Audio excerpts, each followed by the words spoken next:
Hello प्यारे बच्चों, तो एक बार फिर से आपका स्वागत है हमारे इस प्लेटफॉर्म पर जिसका नाम है यूरेकाज क्लासेस। ठीक है, तो हम इस सीरीज में बात कर रहे थे इलेक्ट्रिकल पोटेंशियल एंड कैपेसिटेंस की। ठीक है, तो पोटेंशियल वाले पोर्शन से आगे हम बढ़ते हैं। आज पहला टॉपिक होगा, वो क्या होगा, कहता behaviour of conductor in an electrostatic field. मतलब एक ऐसा रीजन है जहां पर पहले से ही इलेक्ट्रोस्टैटिक फील्ड प्रेजेंस है।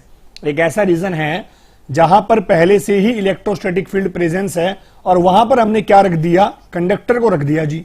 तो कंडक्टर वहां पे कौन कौन सी कैरेक्टरिस्टिक शो करेगा, वो सारी बातें आज हम डिस्कस करेंगे। सबसे पहले देखिएगा, कहता था net electric field intensity in the interior of the conductor is zero. यानी एक कंडक्टर के अंदर जो नेट इलेक्ट्रिक फील्ड इंटेंसिटी है वो क्या होगी, जीरो होगी। कैसे, देखिए, मैंने माना मेरे पास ये एक कंडक्टर है, एक इररेगुलर शेप का कंडक्टर है। इसे मैंने एक ऐसी जगह पे रखा जहां पर पहले से ही इलेक्ट्रिक फील्ड प्रेजेंस है। और हम अच्छे से जानते हैं कि इलेक्ट्रिक फील्ड की डायरेक्शन क्या होती है, पॉजिटिव से नेगेटिव की तरफ। और जो इलेक्ट्रिक फील्ड प्रेजेंस है वो हमने कितना मान लिया, ई नोट मान लिया जी। क्या मान लिया, ई नोट। अब सुनिएगा, इस पॉजिटिव प्लेट के कारण इस कंडक्टर के अंदर जितने भी नेगेटिव चार्ज पार्टिकल्स होंगे, मतलब इलेक्ट्रॉन्स होंगे, वो सभी इस एंड की तरफ इकट्ठा होना शुरू हो जाएंगे। जिससे क्या होगा, यहां पर नेगेटिव चार्ज प्रोड्यूस हो जाएगा और इस फेस पर इलेक्ट्रॉन्स की डेफिशिएंसी के कारण कौन सा चार्ज इकट्ठा हो जाएगा, पॉजिटिव चार्ज। ठीक है, अब एक फेस पे नेगेटिव चार्ज, एक फेस पे पॉजिटिव चार्ज। जब एक फेस पे पॉजिटिव और एक पे नेगेटिव है तो इसके अंदर भी क्या पैदा होगा, इलेक्ट्रिक फील्ड, जिसको हमने किससे डिनोट किया, ईपी से। और इसको बोलेंगे इंड्यूस इलेक्ट्रिक फील्ड। इसको बोलेंगे इंड्यूस इलेक्ट्रिक फील्ड। ठीक है जी, ये हमारा इंड्यूस फील्ड होगा। और ये फील्ड तब तक प्रोड्यूस होता रहेगा जब तक हमारे द्वारा लगाए गए फील्ड के कारण यहां जितने नेगेटिव चार्ज और पॉजिटिव चार्ज के कारण जो ये फील्ड पैदा हो रहा है ना, मींस ये फील्ड तब तक पैदा होगा जब तक इस ईपी की वैल्यू ई नोट के इक्वल नहीं आ जाती। ठीक है, इसका मतलब हमने जो फील्ड लगाया और उस फील्ड के कारण इस कंडक्टर के अंदर एक इलेक्ट्रिक फील्ड पैदा हो जाएगा इन इंड्यूस चार्जेस के कारण, इस नेगेटिव और इस पॉजिटिव के कारण। और ये तब तक प्रोड्यूस होगा जब तक ये इंड्यूस चार्ज का मैग्नीट्यूड हमारे द्वारा लगाए गए इलेक्ट्रिक फील्ड के मैग्नीट्यूड के बराबर ना आ जाए। और जैसे ये दोनों बराबर आ जाएंगे तो इसके अंदर नेट इलेक्ट्रिक फील्ड क्या होगा, जीरो होगा जी। क्यों नेट इलेक्ट्रिक फील्ड जीरो क्यों होगा, देखिएगा कैसे। ठीक है, हमने माना इसके अंदर का जो नेट इलेक्ट्रिक फील्ड है, जिसे हम ई से डिनोट कर देते हैं, वो क्या होगा जी, जो फील्ड लगाया गया माइनस में जो फील्ड इंड्यूस हुआ। और दोनों फील्ड क्या है कंडक्टर के केस में, इक्वल हैं। इसीलिए कंडक्टर के अंदर जो नेट इलेक्ट्रिक फील्ड इंटेंसिटी है वो किसके इक्वल हो जाएगी, जीरो के इक्वल हो जाएगी जी। ठीक है, इसका मतलब the net electric field intensity inside a conductor when place in an electrostatic field is equal to zero. तो वो किसके इक्वल होगा, जीरो के। This is property number 1। Second देखें, सेकंड कहता है the electric field just outside the charge conductor is perpendicular to the surface of the conductor. इसका मतलब मैंने माना कोई हमारे पास कंडक्टर है कुछ ऐसे, ठीक है, यहां हर पॉइंट के ऊपर मैंने माना यहां, तो कहता है ये जो इलेक्ट्रिक फील्ड इंटेंसिटी है ना वो हमेशा क्या होगी, सरफेस के परपेंडिकुलर होगी। हमेशा क्या होगी, सरफेस के परपेंडिकुलर होगी जी। ठीक है, तो हम इसे प्रूफ करते हैं, देखिएगा हम इसे प्रूफ करते हैं, ध्यान दीजिएगा। ठीक है, तो हमने माना हमारे पास एक कंडक्टर है। ठीक है, हमने माना हमारे पास अगेन एक कंडक्टर है, कोई रैंडम शेप का कंडक्टर है। मैंने माना इसके ऊपर यहां, इस पॉइंट के ऊपर यहां कोई चार्ज प्रेजेंस है Q। ठीक है, तो इसके कारण इलेक्ट्रिक फील्ड इंटेंसिटी मैंने मान लीजिए E। और मैंने इस इलेक्ट्रिक फील्ड इंटेंसिटी को इस तरह से माना है कि ना तो ये सरफेस के पैरेलल है और ना ही ये सरफेस के परपेंडिकुलर है। ठीक है, तो ये हो गया जी हमारा N, यानी ये unit vector which is perpendicular to the surface. ठीक है, नाउ अब देखिएगा। ठीक है, तो जो हमारा इलेक्ट्रिक फील्ड इंटेंसिटी है ना E, जो हमारा इलेक्ट्रिक फील्ड इंटेंसिटी है E, वो हमारे सरफेस के साथ, कंडक्टर के सरफेस के साथ कितना एंगल बना रहा है, थीटा एंगल बना रहा है जी। कितना एंगल बना रहा है, थीटा एंगल बना रहा है। सुनिएगा, हम उल्टा चल रहे हैं। उल्टा कैसे, मैंने कहा कि इलेक्ट्रिक फील्ड इंटेंसिटी हमेशा क्या होगी जी, परपेंडिकुलर होगी। इलेक्ट्रिक फील्ड इंटेंसिटी हमेशा क्या होगी, परपेंडिकुलर होगी। लेकिन कहता हमने मान लिया कि इलेक्ट्रिक फील्ड इंटेंसिटी जो है वो परपेंडिकुलर नहीं है, इलेक्ट्रिक फील्ड इंटेंसिटी जो परपेंडिकुलर नहीं है, ठीक है। तो ये हो गया जी E। अब E एक वेक्टर क्वांटिटी है, तो इसके दो कंपोनेंट होंगे, one is this E cos theta इस डायरेक्शन में, और second is this E sin theta, sorry, ठीक है, second is this E sin theta. तो सेकंड हमारा क्या होगा, E sin थीटा होगा जी, ठीक है। अब देखिए, अब E cos theta along the surface है, तो मैंने माना E cos थीटा कहां है, अलोंग द सरफेस है, अलोंग सरफेस, ठीक है। तो इस कंपोनेंट के कारण, E cos थीटा के कारण एक फोर्स एक्ट करेगा इस चार्ज के ऊपर, वो भी कहां होगा, अलोंग दी सरफेस होगा। जो फोर्स है वो भी कहां होगा, अलोंग दी सरफेस। जब फोर्स अलोंग दी सरफेस होगा तो जो हमारा चार्ज है, हमारा जो चार्ज है वो क्या करेगा, मूव करेगा अलोंग सरफेस, ठीक है, अलोंग दी सरफेस। और जब चार्ज मूव कर गया, चार्ज जब मूव करने लग गया अलोंग दी सरफेस, तो वो इलेक्ट्रोस्टैटिक से नहीं है, वो इलेक्ट्रोस्टैटिक से नहीं है। इसका मतलब जो चार्ज है वो सरफेस के अलोंग मूव करना नहीं चाहिए। जब मूव नहीं करना चाहिए, इसका मतलब कोई फोर्स भी नहीं होना चाहिए, इसका मतलब E cos थीटा का कोई कंपोनेंट हो ही नहीं सकता। This means E cos theta is equal to 0, E can not 0, so cos theta is 0। और cos थीटा 0 का मीनिंग क्या है जी, this means theta is equal to 90 degree, ठीक है। तो इसका मतलब है जो थीटा है हमारा वो क्या हो गया, 90 डिग्री। इसका मतलब electric field intensity is always perpendicular to the surface of a conductor. Next देखें, तो आगे देखें प्रॉपर्टी नंबर 3 कहता है the net charge in the interior of conductor is 0, यानी कंडक्टर के अंदर जो नेट चार्ज है ना वो भी क्या होगा, 0। ऑब्वियस सी बात है जी, जब नेट इलेक्ट्रिक फील्ड इंटेंसिटी 0 है, जब नेट इलेक्ट्रिक फील्ड इंटेंसिटी 0 है तो चार्ज भी क्या होगा, 0 ही होगा ना। तो इसको हम थोड़ा सा प्रूफ करके देखते हैं, देखिए कैसे। Again we have a conductor with induced charges, ठीक है, again we have a conductor with induced charges, ठीक। अब देखें, अब हम क्या करते हैं, inside the conductor E net is equal to 0। हमने माना कि इसके अंदर जो नेट इलेक्ट्रिक फील्ड है 0, अब माना क्या, प्रूफ कर चुके हैं हम, ठीक है।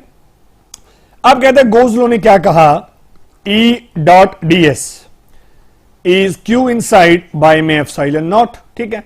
लेकिन एज E नेट इज 0, इसका मतलब Q inside is also equal to 0। इसका मतलब इसके अंदर का जो टोटल चार्ज है, जो नेट चार्ज है, वो भी किसके इक्वल होगा, 0 के इक्वल ही होगा। तो this is the property number 3। Next देखें 4th, क्या कहते हैं, the charge always reside on the surface of conductor. अभी हमने बात की है कि चार्ज अंदर तो हो ही नहीं सकता, पॉसिबल ही नहीं है, जो चार्ज है वो अंदर हो ही नहीं सकता। इसका मतलब सारे का सारा चार्ज कहां एग्जिस्ट करेगा, उसके सरफेस पे एग्जिस्ट करेगा, ठीक है।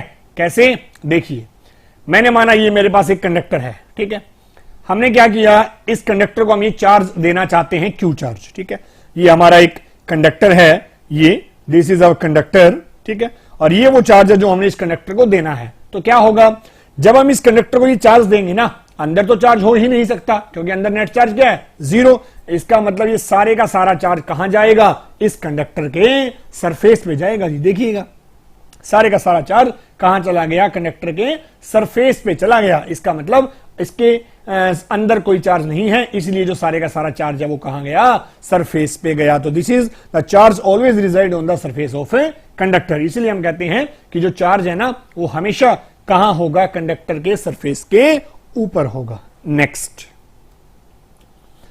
तो नेक्स्ट जो हमारी प्रॉपर्टी है वो देखें, electric potential is constant for the entire conductor, यानी कंडक्टर में हर पॉइंट के ऊपर इलेक्ट्रिक पोटेंशियल की वैल्यू क्या है, कांस्टेंट है जी। कैसे, देखिएगा, हमारे पास जो रिलेशन है that is dv minus E dot dr। Previous lecture देखें आप, वहां आपको रिलेशन मिलेगा, dv is E dot dr, ठीक है।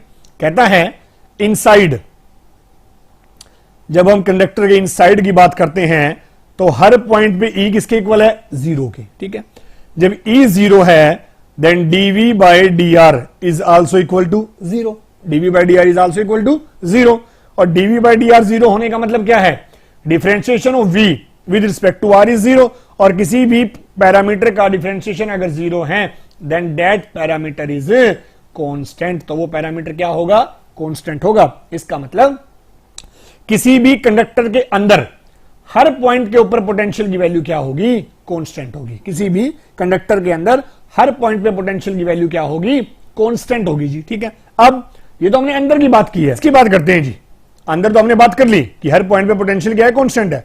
मैंने जैसा भी प्रूफ किया था कि सरफेस के अलोंग भी कोई इलेक्ट्रिक फील्ड इंटेंसिटी नहीं हो सकती। ठीक है, जब कोई इलेक्ट्रिक फील्ड इंटेंसिटी हो ही नहीं सकती तो दोबारा फिर वही केस, अगर ये 0 तो dv by dr भी 0 हो गया। इसका मतलब सरफेस के अलोंग भी जो v है वो हमेशा क्या होगा, कांस्टेंट होगा। इसका मतलब अगर हमारे पास कोई कंडक्टर है ना, जैसे ये कोई कंडक्टर है, तो इसके अंदर भी और इसके सरफेस पे भी हर पॉइंट के ऊपर जो इलेक्ट्रिक पोटेंशियल की वैल्यू है वो क्या होगी, सेम। मतलब ये मैंने माना v1 है, ये v2 है, और ये सरफेस वाला जो है, ठीक है, और ये जो सरफेस वाला है वो v3 है, तो ये सब के सब भी क्या होंगे, बराबर होंगे। हर पॉइंट पे इलेक्ट्रिक पोटेंशियल सेम होगा, चाहे वो पॉइंट उसके अंदर हो कंडक्टर के या फिर कंडक्टर के बाहर हो। ठीक है, नेक्स्ट देखें। अब कहता है सरफेस चार्ज डिस्ट्रीब्यूशन में भी डिफरेंट एट डिफरेंट पॉइंट। इसका क्या मीनिंग है देखिएगा। ठीक है, ये हमने माना एक कंडक्टर हमारे पास एक इररेगुलर शेप का, इस पोर्शन में एरिया ज्यादा है और यहां एरिया कम है। सरफेस चार्ज डिस्ट्रीब्यूशन यानी कि sigma which is equal to charge per unit area. अब this means sigma is inversely to area, sigma is inversely to area. मतलब अगर अलग अलग पॉइंट्स पे एरिया अलग है ना, अलग अलग रीजन्स में, तो वहां सिग्मा भी क्या होगा, अलग होगा। अब यहां देखें, यहां एरिया क्या है, मिनिमम है, यहां एरिया मिनिमम है, और इस रीजन में जो एरिया है वो क्या है, मैक्सिमम है। ठीक है, इस रीजन में एरिया मिनिमम है, इस रीजन में एरिया क्या है, मैक्सिमम है। इसका मतलब यहां जो सिग्मा है वो क्या होगा, मिनिमम होगा। ठीक है ना, यहां सिग्मा मिनिमम होगा और यहां सिग्मा क्या होगा, मैक्सिमम होगा। तो दिस इज द प्रॉपर्टीज और behaviour of a charge particle और conductor in an external electric field. ठीक है, नेक्स्ट टॉपिक की तरफ चलते हैं, वो है इलेक्ट्रिकल कैपेसिटेंस। ठीक है, तो नेक्स्ट जो हमारा टॉपिक है दैट इज इलेक्ट्रिकल कैपेसिटेंस। अब ये क्या है, कहता है हमारे पास कोई कंडक्टर है, कोई भी कंडक्टर है, जैसे हम अभी तक बात कर रहे हैं, हमने कंडक्टर को चार्ज दिया, ये दिया, वो दिया। इसका मतलब हर एक कंडक्टर की एक एबिलिटी है अपने अंदर चार्ज को स्टोर करने की। हर एक कंडक्टर की एक एबिलिटी है अपने अंदर चार्ज को स्टोर करने की, और जब भी हमें उस चार्ज की जरूरत होगी तो वो कंडक्टर हमें वो चार्ज दे देगा। ठीक है, जहां भी हमें उसका यूज करना होगा हम उसका यूज फिर कर सकते हैं। तो ये जो चार्ज को स्टोर करने की एबिलिटी है ना, यही एबिलिटी क्या कहलाती है, कैपेसिटेंस या फिर कैपेसिटी कहलाती है। ठीक है, the measure of the ability of a conductor to store charge और electrical energy is called capacitance. आप चार्ज कहें या एनर्जी कहें, ठीक है, जो चार्ज है वो एनर्जी की फॉर्म में स्टोर होगा ना, तो that is called electrical capacitance. अब सुनिए, कहता है हमने माना हमारे पास कोई कंडक्टर है, ठीक है, मेरे पास कोई कंडक्टर है जिसका चार्ज है Q, ठीक है, और इस चार्ज के कारण उसका पोटेंशियल कितना है, V। ठीक, then Q is directly to V। क्यों, क्योंकि पोटेंशियल का फॉर्मूला क्या है, Q बाई में 4 pi epsilon naught R। V and Q are directly proportional to each other. जितना ज्यादा कंडक्टर का चार्ज होगा इसका मतलब उसका पोटेंशियल भी उतना ही ज्यादा होगा। अब हम इस प्रोपोर्शनलिटी को हटा के इसकी जगह एक कांस्टेंट लेके आएंगे C, and this constant is called capacitance. और यही जो कांस्टेंट है ना, इसी को हम क्या कहते हैं, कैपेसिटेंस कहते हैं। ठीक है, तो ये जो हमारा कांस्टेंट है C, इसी को हम क्या कहते हैं, कैपेसिटेंस कहते हैं जी। ठीक, ओके, अगर हम यहां से इसे डिफाइन करें, then this C is equal to Q by V। ठीक है, this C is equal to Q by V। इसका मतलब ये जो कैपेसिटेंस है ना, वो रेशो है, किस किस चीज का रेशो है, चार्ज का और पोटेंशियल डिफरेंस का, चार्ज का और पोटेंशियल डिफरेंस का। ठीक है, अब इसकी यूनिट की बात करें तो कैपेसिटेंस की जो यूनिट है जी वो है फैराड। ठीक है, फेराड, और 1 farad is equal to 1 coulomb per volt. ठीक है, 1 farad is equal to 1 coulomb per volt. ये क्या होगी, हमारी कैपेसिटेंस की यूनिट होगी, दैट इज फेराड, और 1 farad is equal to 1 coulomb per volt. ठीक है जी।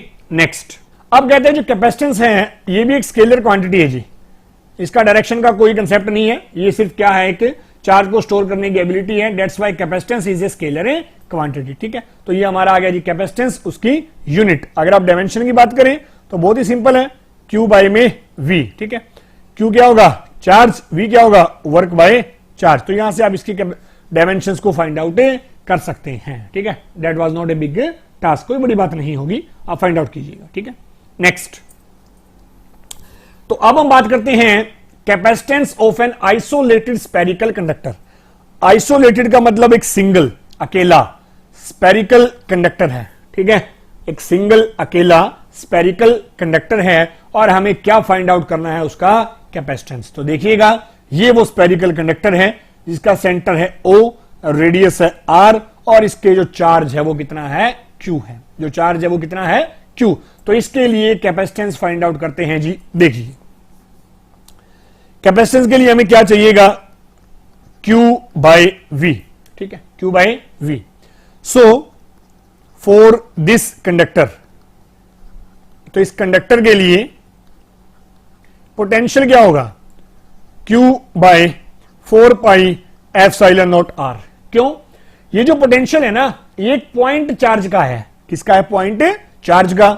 और किसी कंडक्टर के केस में, कंडक्टर के केस में जो फॉर्मूला है वो सेम यही आएगा, means the total charge of the conductor is assume to be concentrated at its centre. उसको हम मान सकते हैं कि उसका सारे का सारा चार्ज कहां कंसेंट्रेट कर रहा है, उसके सेंटर पे कंसेंट्रेट कर रहा है जी। ऐसा क्यों, क्योंकि जो फॉर्मूला पोटेंशियल के केस में एक पॉइंट चार्ज का है, वही फॉर्मूला एक स्फीयर के लिए भी पोटेंशियल का आएगा। ठीक है, जैसे इलेक्ट्रिक फील्ड का आया था, आप थ्योरेटिकल लेक्चर में पीछे वालों में देख सकते हैं। ठीक है, तो V आ गया Q by 4 pi epsilon naught R, hence C is Q by 4 pi epsilon naught R। Q से Q हो गया जी कैंसिल, और ये गया ऊपर, सो 4 पाई एप्सिलॉन नॉट R।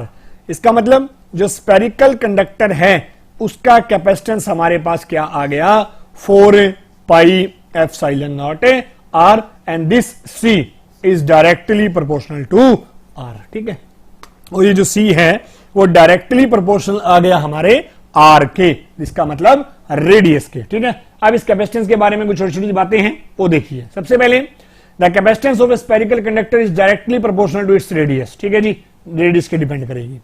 अब कहते हैं the above equation true for conducting sphere, hollow और सॉलिड। ठीक है, चाहे वो स्फीयर होलो हो चाहे सॉलिड हो, होना चाहिए कैसा, कंडक्टिंग, उसके लिए रिलेशन है हमारा। ठीक है, इंसुलेटिंग के लिए नहीं है, ये बात ध्यान रखिएगा। ठीक है, नेक्स्ट, अगर कहता है जो स्फीयर है ना उसे एक ऐसी जगह पे रखा जाए, एक मीडियम के अंदर रखा जाए एयर की बजाय, तो वहां पर एप्सिलॉन नोट की बजाय क्या आ जाएगा, epsilon note into epsilon R। ठीक है, epsilon note into epsilon R आ जाएगा, यानी इस बार जो परमिटिविटी है ना वो एप्सिलॉन नोट की बजाय उसे मीडियम की हो जाएगी, और मीडियम की परमिटिविटी क्या होगी, epsilon M is epsilon note into epsilon R होगी जी। ठीक है, और नेक्स्ट, और जो कैपेसिटेंस ऑफ अर्थ है, क्योंकि जो अर्थ है ना, अर्थ भी क्या हमारा एक स्फीयर है, अर्थ भी क्या है, स्फीयर, और अर्थ के केस में रेडियस कितनी होती है, 6400 किलोमीटर। आप आर की जगह ये वैल्यू पुट करें तो उसका जो कैपेसिटेंस है वो आएगा 711 माइक्रोफेराड। अब देखिए, अर्थ इतना बड़ा स्फीयर है फिर भी उसका कैपेसिटेंस कुछ माइक्रोफेराड में है। इसका मतलब फेराड जो है ना वो बहुत ही लार्जर यूनिट है कैपेसिटेंस की। This means farad is a very larger और bigger unit of a capacitance. Okay जी, नेक्स्ट अगले टॉपिक की बात करते हैं जो है कैपेसिटर। ठीक है, हमने अभी बात की है कैपेसिटेंस की। कैपेसिटेंस क्या है, एक प्रॉपर्टी है चार्ज को स्टोर करने की। ठीक है, कैपेसिटेंस क्या है, अपने अंदर चार्ज को स्टोर करने की एक प्रॉपर्टी है। तो कैपेसिटर क्या है जी, ठीक है, ध्यान से सुनिएगा। एक्चुअल में तो एक सिंगल कंडक्टर भी जो चार्ज है उसको स्टोर कर सकता है। ठीक है, जो सिंगल कंडक्टर है वो भी क्या कर सकता है, चार्ज को स्टोर करता है। ठीक है, लेकिन यहां हम क्या करेंगे, सिंगल नहीं, दो अलग अलग कंडक्टर्स लेंगे, ठीक है, और दो कंडक्टर्स को आपस में मिलाकर क्या बनाएंगे, कैपेसिटर बनाएंगे। दो कंडक्टर को आपस में मिलाकर क्या बनाएंगे, कैपेसिटर बनाएंगे जी, ठीक है।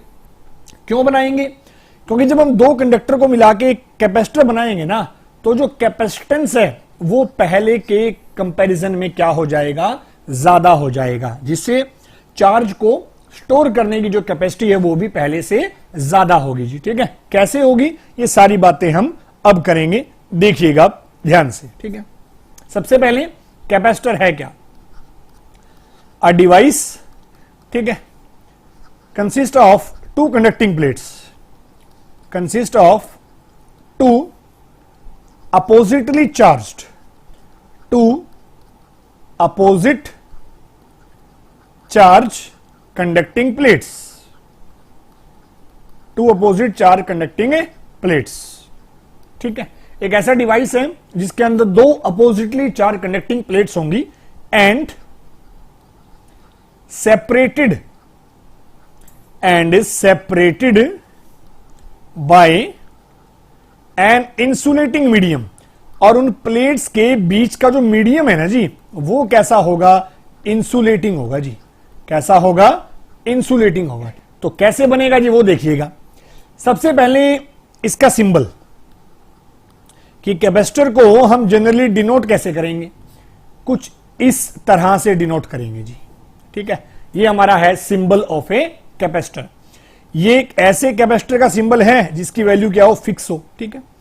और अगर इस कैपेसिटर की जो कैपेसिटेंस है वो वेरिएबल हो तो इसे हम ऐसे डिनोट करेंगे, ठीक है। अगर वेरिएबल हो तो हम इसे इस तरह से डिनोट करेंगे। तो ये हमारा है जी सिंपल कैपेसिटर और उसका सिंबल, ठीक है।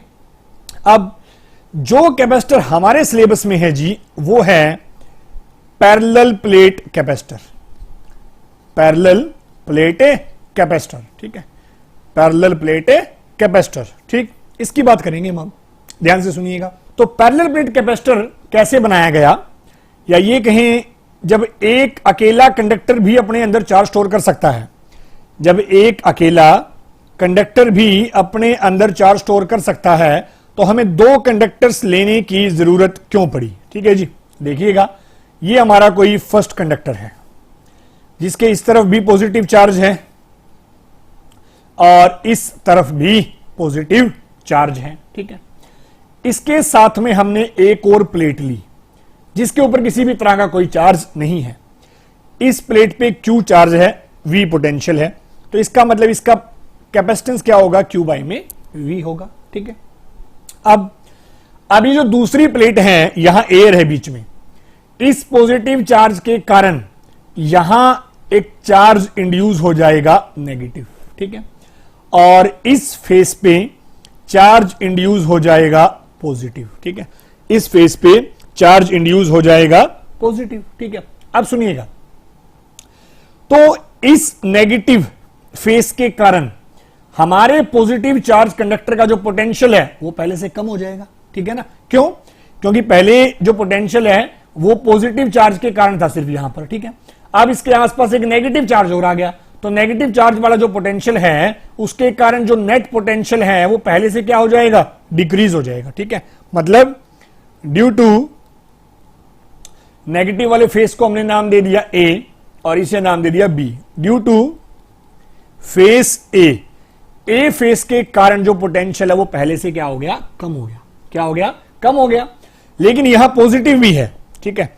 तो दूसरे फेस के कारण ड्यू टू फेस B, इस फेस के कारण जो पोटेंशियल है वो क्या हो गया, ज्यादा हो गया जी। लेकिन जो A फेस है ना वो B के कंपैरिजन में हमारे वाले कंडक्टर के, मैंने मान लिया हमारी वाली प्लेट P के काफी नजदीक है, इसलिए इसका इफेक्ट जो है वो ज्यादा होगा और इसका इफेक्ट जो है वो कम होगा। इसका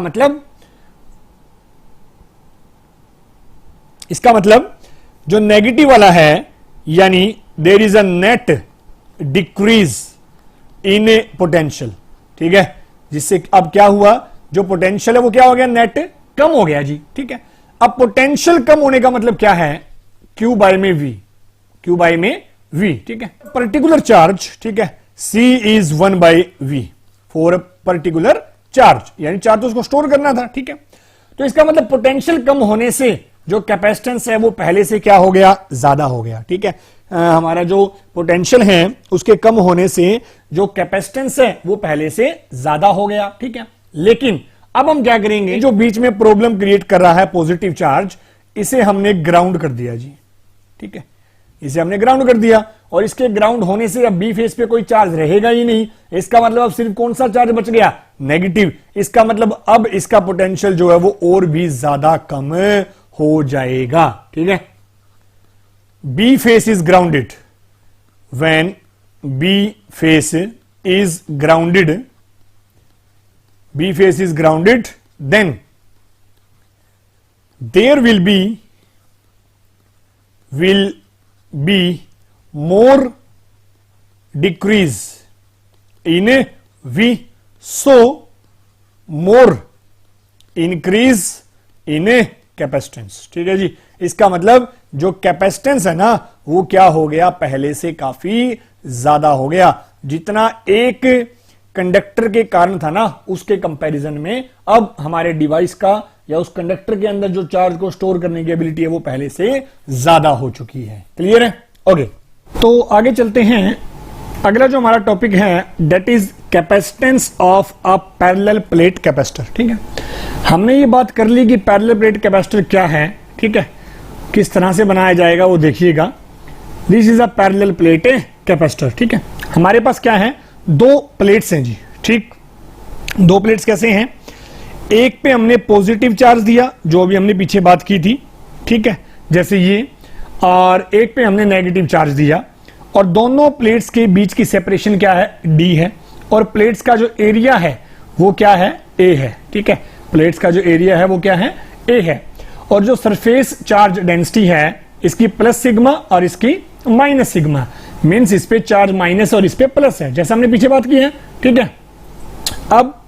अब जब एक प्लेट पे पॉजिटिव चार्ज है, एक पे नेगेटिव चार्ज है, तो इस रीजन में इलेक्ट्रिक फील्ड क्रिएट हो जाएगा, और उस इलेक्ट्रिक फील्ड की डायरेक्शन क्या होगी, पॉजिटिव से नेगेटिव की ओर, यानी कुछ इस तरह से। This is the direction of electric field,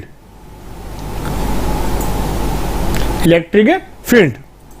अब देखिए है क्या, कहते हैं पैरेलल प्लेट कैपेसिटर एक ऐसा सिस्टम है जिसमें हमारे पास क्या है, दो पैरेलल कंडक्टिंग प्लेट्स हैं। प्लेट नंबर 1 मैंने माना P, प्लेट नंबर 2 मैंने माना Q, ठीक है।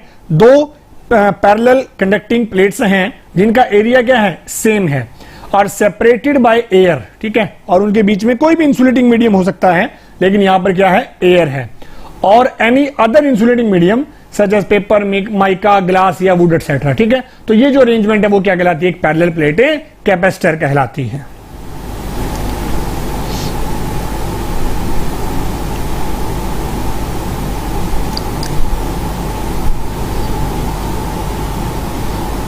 ठीक है,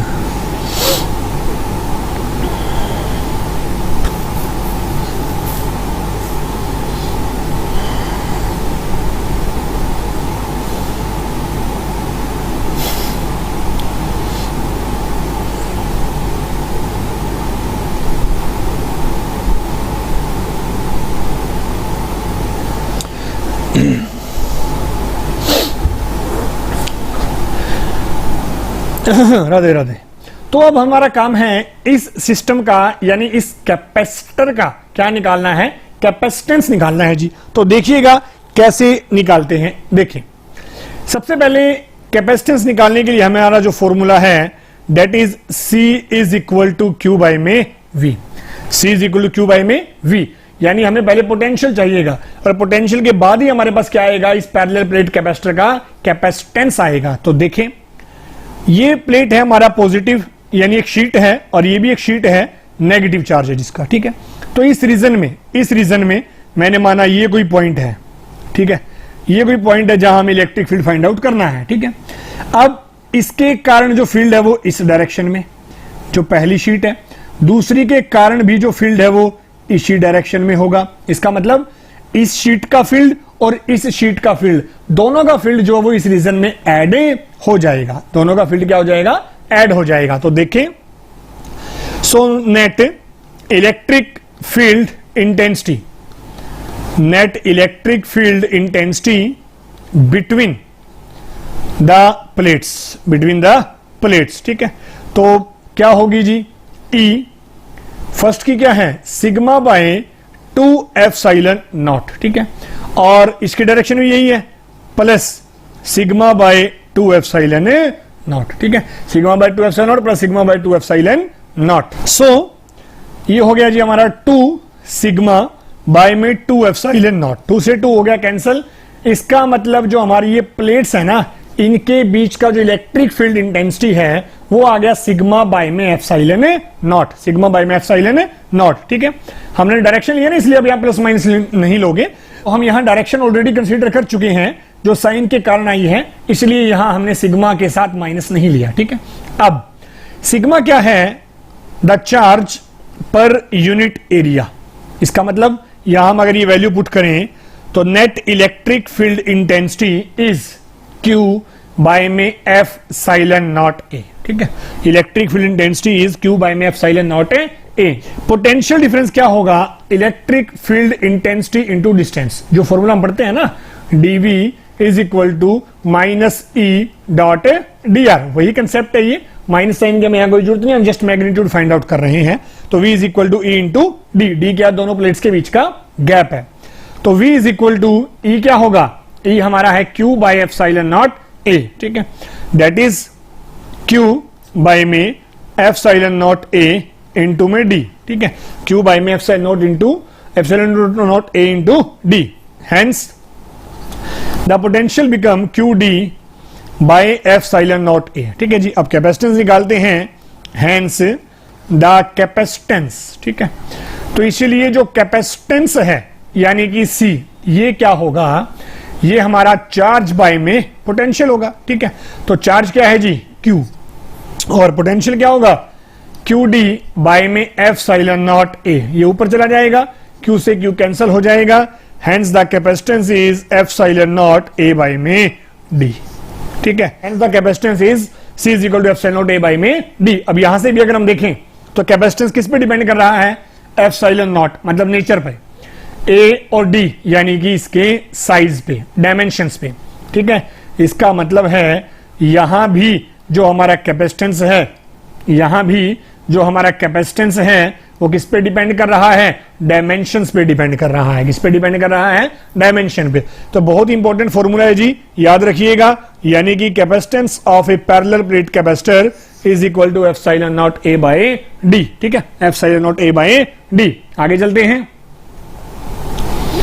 अब बात करता है कॉम्बिनेशन ऑफ कैपेसिटर्स की, ठीक है, मतलब अगर हमारे पास एक से ज्यादा कैपेसिटर हैं तो हम उनका टोटल कैपेसिटेंस कैसे फाइंड आउट करेंगे, ठीक है। जैसे ये देखें, ये हमारे पास एक कैपेसिटर है जिसका कैपेसिटेंस है C1, ठीक है, इसके साथ हमने एक और कैपेसिटर लगा दिया जिसका कैपेसिटेंस है C2, एक और कैपेसिटर लगा दिया जिसका कैपेसिटेंस है C3, ठीक है।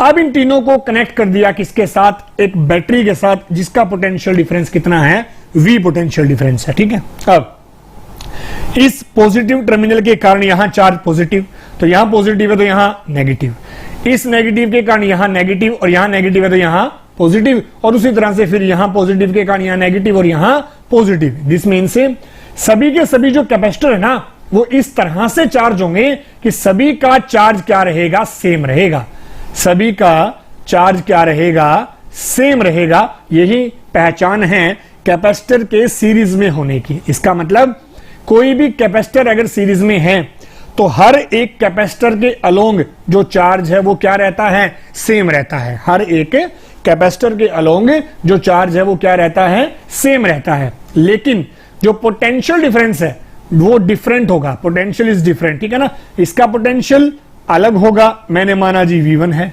ठीक है। इसका पोटेंशियल अलग होगा, मैंने माना जी V2 है, और इसका पोटेंशियल अलग होगा, मैंने माना जी V3 है। इसका मतलब तीनों के पोटेंशियल क्या होंगे, अलग अलग होंगे। ये हो गए इनका चार्ज, हमने माना Q, ठीक है, और ये हो गए जिनके पोटेंशियल यानी V1, V2 और V3, ठीक है। देखें अब इसको डायग्राम को, अब हम आगे चलेंगे, ठीक है। ये हो गया जी V1, V2, V3 क्या है हमारे इसके पोटेंशियल्स हैं। अब देखें अब कहता है कि जो हमारा टोटल पोटेंशियल डिफरेंस है, मतलब ये पॉइंट मैंने कोई माना ए, ये पॉइंट मैंने कोई माना बी, ठीक है, ए बी के बीच का पोटेंशियल क्या होगा, वी होगा। और ये जो वी पोटेंशियल है वो V1, V2 और V3 इन तीनों के सम के बराबर होगा, इन तीनों के सम के बराबर होगा, बिल्कुल होगा जी। This means V is equal to V1 plus, ठीक है, क्या होगा देखिएगा, this means V1 plus V2 plus V3, और ये तीनों किसके इक्वल होंगे जी, V के, ये तीनों किसके इक्वल होंगे, V के, ठीक है। अब कहते हैं अगर हमें इसका इक्विवेलेंट सर्किट बनाना हो, इक्विवेलेंट का मतलब एक सिंगल कैपेसिटर के साथ, ठीक है, जो कैपेसिटर वही काम करेगा जो इन तीनों ने मिलके किया है, वो कहलाता है equivalent. This is the potential difference V and the equivalent capacitance is CS, S means for series, ठीक है। और चार्ज इस केस में भी क्या होगा, Q होगा प्लस, और दिस इज माइनस। अब देखें, सो हमारा जो फॉर्मूला है that is Q is equal to CV, ठीक है। तो यहां से V क्या होगा, V is equal to Q by में C, C मींस S, ठीक है। हम टोटल पोटेंशियल निकाल रहे हैं, तो टोटल पोटेंशियल क्या हो गया, Q बाई में C S हो गया। उसी तरह से सभी कैपेसिटर के लिए Q बाई में C1, ठीक है, और V2 Q बाई में C2, और V3 इज Q बाई में C3। तीनों की वैल्यू हम इस इक्वेशन में पुट कर देंगे, तो हमारा V क्या आ जाएगा, Q बाई में CS is equal to Q by में C1 is equal to Q by में C2 is equal to Q by में C3, ठीक है। अब हर केस में चार्ज कॉमन है, तो charge get cancel, hence we get 1 by में CS is equal to 1 by में C1 प्लस 1 बाई में C2 एंड 1 बाई में C3, ठीक है जी, 1 बाई में C3, दैट इज दिस, ठीक है। तो ये हमारा आ गया इक्विवेलेंट कैपेसिटेंस इन सीरीज, ठीक है जी। देखिए इसे, अब हम बात करते हैं पैरेलल कॉम्बिनेशन ऑफ कैपेसिटर्स, ठीक है। यहां से अगर कोई चार्ज गया Q, तो वो Q इन सभी कैपेसिटर्स में अलग अलग वैल्यूज के साथ डिवाइड होगा जी, ठीक है। इसका मतलब अगर हम पैरेलल में बात करें तो पोटेंशियल क्या होगा, सेम होगा हर एक कैपेसिटर में, ठीक है, और जो चार्ज है वो डिफरेंट होगा हर एक कैपेसिटर में। हर कैपेसिटर में पोटेंशियल तो सेम होगा लेकिन चार्ज क्या होगा, डिफरेंट होगा, यानी लास्ट वाले से बिल्कुल उल्टा है। देखें, सभी के अंदर पोटेंशियल क्या है, सेम, V एंड V, क्योंकि सभी जो हैं सेम एंड्स पे कनेक्ट हैं, ठीक है। और सभी का चार्ज हो गया जी अलग अलग, Q1 Q2 एंड Q3। तो इसमें बिल्कुल इनवर्स चलेंगे। कैसे, मैंने माना हम टोटल चार्ज हमारा Q है, अगर मैं इसका इक्विवेलेंट सर्किट ड्रॉ करूं तो this is a capacitor and here is a battery, this, ठीक है। तो this is the potential difference V and this is CP parallel and the charge, total charge is assume to be Q। ये हमारा equivalent circuit है। CP यहां पे हमारा total parallel resistance है, इन सभी का कॉम्बिनेशन जो होगा, Q इसका चार्ज और V इसका पोटेंशियल डिफरेंस होगा। देखें, अब इस बार कहते हैं टोटल चार्ज हमारा क्या था जी, Q। तो जो Q चार्ज है वो डिवाइड हो रहा है 3 कैपेसिटर्स के along, Q1 plus Q2 plus Q3, ठीक है। अब Q1 plus Q2 plus Q3, अब देखिएगा कहता है Q इज CPV पैरेलल के लिए, ठीक है, Q is CPV।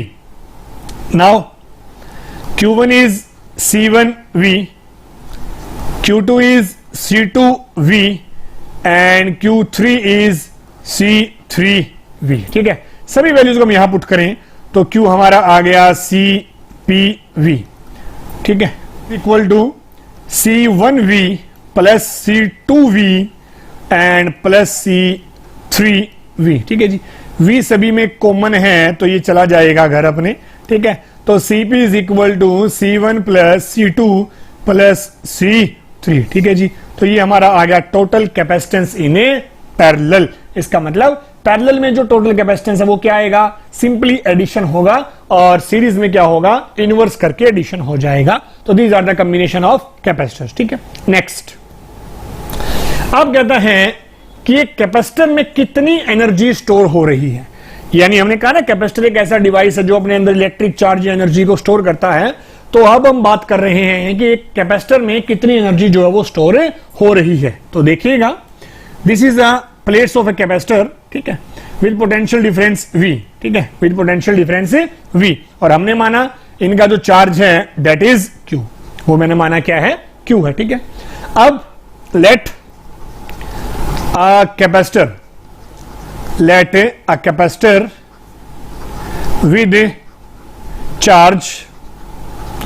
with charge Q and potential V, और पोटेंशियल क्या है, V है। इसका सीधा सा मीनिंग है जी Q is equal to CV, Q is equal to CV, ठीक है।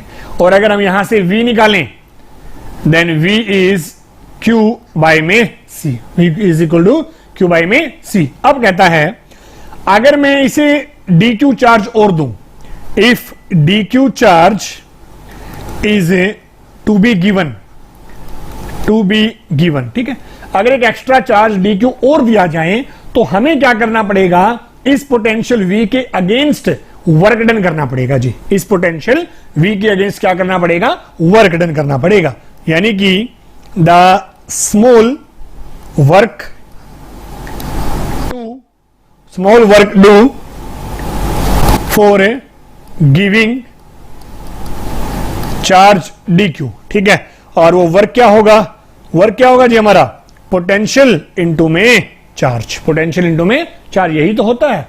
पोटेंशियल डिफरेंस क्या होता है दो पॉइंट्स के बीच का, वर्क डन बाय चार्ज। तो यहां से वर्क क्या हो जाएगा, पोटेंशियल इनटू चार्ज हो जाएगा। V की वैल्यू अब यहां से पुट कर दें, so dw is equal to Q by में C इंटू dq, ठीक है, Q बाय में C इंटू dq।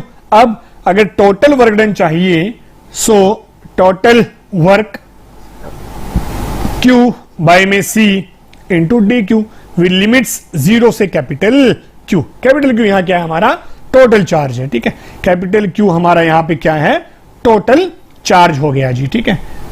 ओके, अब नेक्स्ट देखें, अब हम बात करते हैं इंटीग्रेशन को सोल्व करने की, ठीक है।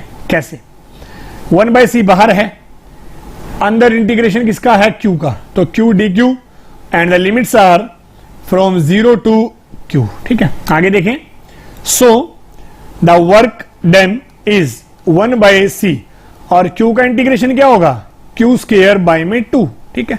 Limits are 0 to Q, so 1/2c limits क्या होंगी, अपर माइनस लोअर, ठीक है। So the work done is Q square by में 2c, ठीक है। ये वो वर्क डन है जो हमें करना होगा टोटल कैपेसिटर को चार्ज करने के लिए, यानी उसे और एक्स्ट्रा चार्ज देने के लिए। और यही वर्क डन किसकी फॉर्म में स्टोर होगा, उसकी एनर्जी की फॉर्म में। So energy store is Q square by में 2c, ठीक है, Q स्क्वायर बाय में 2c, वो इसकी एनर्जी हो जाएगी, ठीक। तो एक फॉर्मूला तो हमारा ये हो गया जी, ठीक है। अब नेक्स्ट कहते हैं Q क्या है, CV है, तो मैं पुट कर सकता हूं ना, तो Q CV, तो C square V square by में 2c, एक C से एक C कैंसिल हो जाएगा, तो 1/2 CV का square. This is also the formula of energy, ठीक है। ये फॉर्मूला C और V की फॉर्म में, ये Q और C की फॉर्म में। अब Q और V की फॉर्म में निकालते हैं, Q और V मीन C की वैल्यू पुट करते हैं Q बाय में V, Q बाय में V, ठीक है। देखिएगा Q बाय में V क्या होगी, देखें, तो Q बाय V, तो U इज हाफ C की बजाय Q बाय में V इंटू V का स्क्वायर, ये कैंसिल हो गया, तो ये बच गया 1/2 QV, ठीक है जी। तो ये हमारा हो गया तीसरा फॉर्मूला, यानी एनर्जी के टोटल फॉर्मूले Q स्क्वायर बाय 2c, ये भी आप यूज कर सकते हैं, 1/2 CV का स्क्वायर, ये भी आप यूज कर सकते हैं, और 1/2 QV, ये भी आप यूज कर सकते हैं, ठीक है जी। तो देखिए इन्हें, बाकी टॉपिक्स हम नेक्स्ट लेक्चर में कवर करेंगे। आपको लेक्चर पसंद आया तो वीडियो को लाइक करें, ज्यादा से ज्यादा शेयर करें और चैनल को सब्सक्राइब करना ना भूलें। Thank you.